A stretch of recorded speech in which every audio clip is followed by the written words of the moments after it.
I want to build a shelf like this to go on top of this dresser, except I haven't actually built it yet. I still need to join the pieces together with dowels.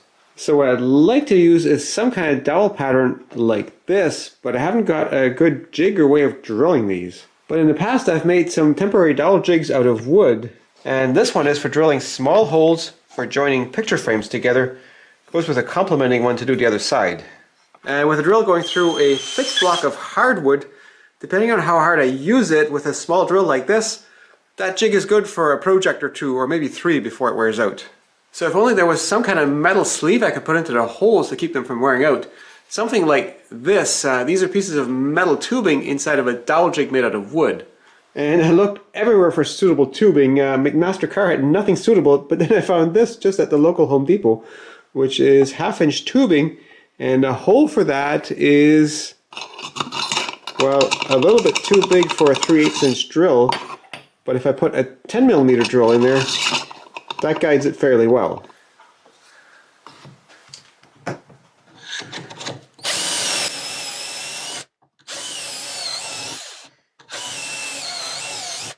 Now if you look closely, you can see there's bits of metal filings that came out too.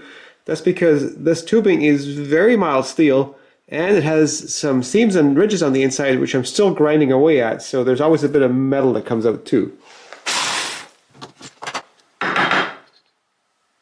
Now for the other piece, it just goes on the jig like this, and I'm going to clamp this block of wood in between here so I can clamp it to my workbench. And I just made a little stop block to control how deep I'm going to drill these holes.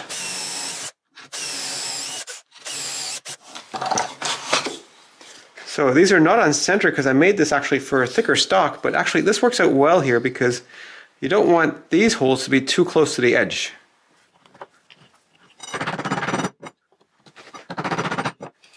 That is not a bad fit. Problem is, to get that jig to work precisely, I had to use a 10mm drill, which required 10mm dowels, which I couldn't find anywhere to buy, including Amazon, so I actually had to make these myself. So if only there was some ready-made pieces of sleeve that you could buy for this purpose that are the right size and hardened so you don't get metal chips all over your work. Something like these, and you can buy these now. More on that later. So now I need to make a block of wood to hold the sleeves in a pattern like this. So I need 8 holes in here drilled really accurately. And for that, I'm going to make a wooden drill guide. To make sure the hole I'm drilling is really perpendicular, I like to rotate the workpiece a few times by 180 degrees to cancel out any right angle error that my drill press might have. And I actually had that hole marked in the middle, but the drill wandered a little bit as it entered the wood on account of the very pronounced and inconsistent wood grain in this block. And that's the reason I need a drill guide. So now I just need to clamp that on here, and this needs to be flush with this here. And now I'm ready to drill the first hole. Now I need to move this over by a precise amount, and I made a spacer block for that purpose. Just make sure it's flush on there.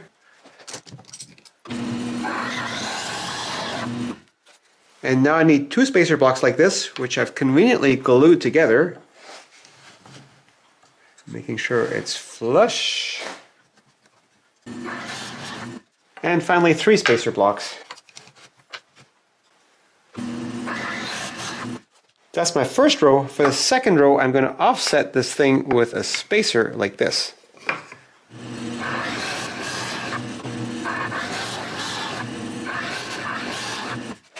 And finally again with 3 spacer blocks. The next step is to install the sleeves.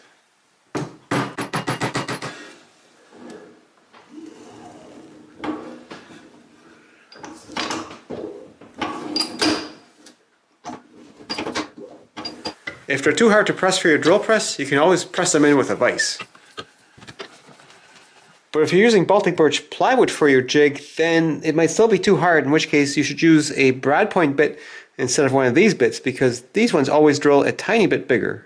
And if for some reason you messed up or you'd like to use the sleeves for something else, you can always drive them back out with a hardwood dowel slightly undersized. Now to get this aligned properly with the shelf so they're in the right spot, needs to be about here. So a spacer here, maybe a bit more, so I'll just add a little bit of cardstock to bring it over. Maybe 2 pieces. Yeah, that's better. And now screwing a scrap of plywood on here.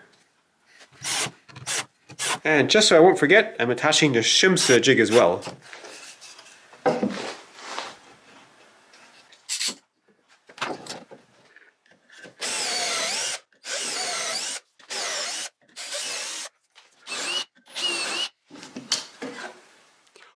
For the next operation, I just move this piece of plywood here so that it lines it up square, and I'll just put that on the face of it here.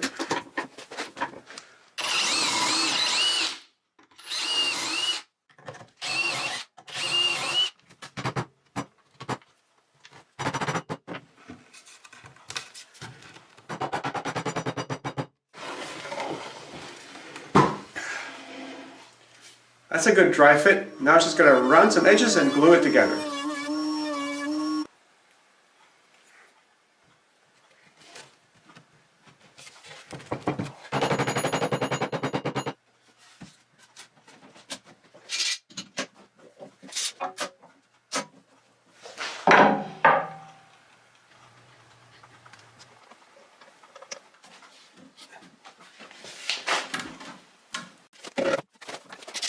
And some of those 16 dowels fit rather tightly and the glue was starting to set, so it was a mad scramble to get enough clamps on there to close it before I couldn't anymore. And now making a drill guide for mounting that shelf on the dresser, and I like to find center by just measuring it, then dividing by half and scoring. And no metal sleeves in this one because it's just one-time use.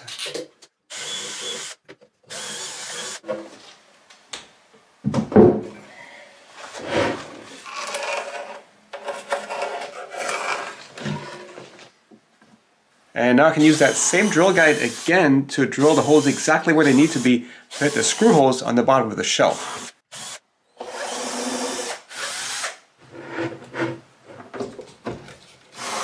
And long screws and end grain hold surprisingly well. This thing is not going anywhere. So we've got 250 packs of 12 of these sleeves in Amazon's warehouse in the US now. But before you order some, please watch the rest of the video.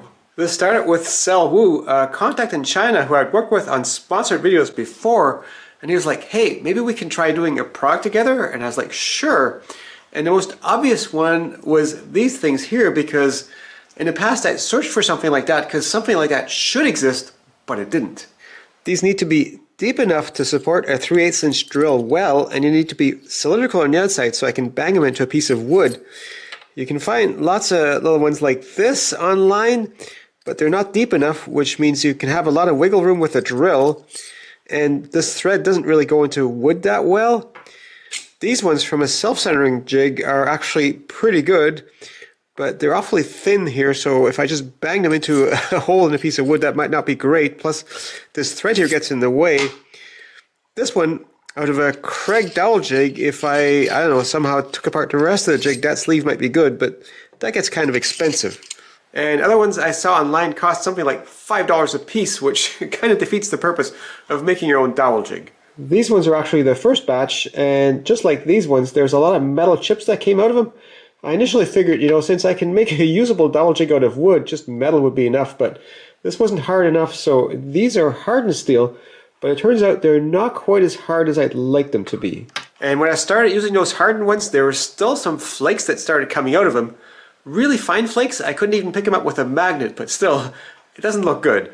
So we emailed back and forth about this, and the people in the factory said to make them harder, they need to be made out of stainless steel, and that would pretty much double the cost of the things, which kind of defeats the purpose of these things, because the idea is they're to make your own relatively inexpensive custom dowel jigs. So we decided to just go ahead with what we've got, basically a minimum viable product, and this is why I'm warning you that they're not perfect. And they're not as hard as the sleeves in a self-centering dowel jig, at least the one I've got. So I've been abusing just one of these sleeves by using it to do mortises, and I'm doing those by actually drilling the holes overlapping, which puts a lot more sideways force on the sleeve, just to see how it does. And surprisingly, I'm getting much less metal shavings than I initially got. And looking at the shavings on the drill here, you can see there's a bit of discoloration from metal shavings. And I was drilling these holes halfway overlapping just to maximize the sideways force on the drill. It looks like I missed one position here in the middle.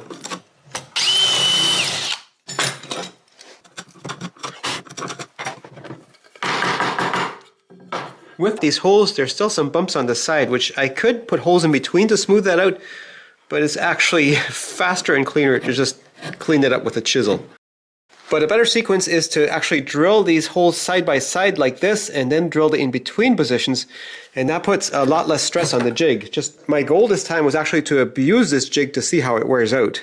So I've been cutting a bunch of mortises and hardwood that way with the holes overlapping, and all using just the one single sleeve, and it's still doing fine. And the funny thing is, this abused sleeve on the inside actually looks a lot smoother than one that I haven't abused yet, so I don't know what's going on here. I think I might have just been wearing off the oxide layer on the inside, and now that that's gone, it's not wearing quite as much. But be warned, the first time you'll use one of these sleeves, you'll probably see some metal flakes coming out. Now I wish these were made somewhere in North America, not China, but the whole thing started with a contact in China sort of pitching the idea of trying to make a product. And fact is, I don't even have a contact for getting anything made in the US, so I wouldn't even know where to start. And I was kind of impressed with how willing they were just to try small batches of prototypes initially, and even the batch of 250 sets of 12 is not a huge order, so I'm impressed with them that way. And if you use some of these to make your own custom dowel jig, at least the rest of your custom dowel jig will be domestically made by you. And if you want a bandsaw that's domestically manufactured, well, I think you pretty much have to build one, because a lot of innovative products by Americans are actually manufactured in China, like Harvey Tools or Bridge City Tool Works or Simone Yertz with her Everyday Calendar, also made in China, or even Andrew Klein with his twin turbo vise made a video recently complaining about how tariffs were hitting him hard, so also a lot of Chinese parts in those. Or make your own domestically made drill press like this one. Never mind, you shouldn't build one of those. Plus, there's way too many Chinese parts on this one, so it's kind of half made in China anyways. And if you buy some of these and you run into problems, please just email me about it, because I'd like to know, because none of these will have gone through my hands, so I don't have any control over the quality directly, other than your feedback. And if there's any updates, I'll put those in the video description along with the purchase link for these things. So these things have been a while in the making. These are the actual version that's in the Amazon store, and they're a slightly different color from the ones I used in the video. These ones got discolored slightly from the hardening. These ones are also hardened. I've just been testing them and abusing them as well. They actually are slightly harder than these ones. And it's been a lot of work getting this into the Amazon store and all that. All this work has been done by Sel Wu. My work has just been inventing them and making the videos.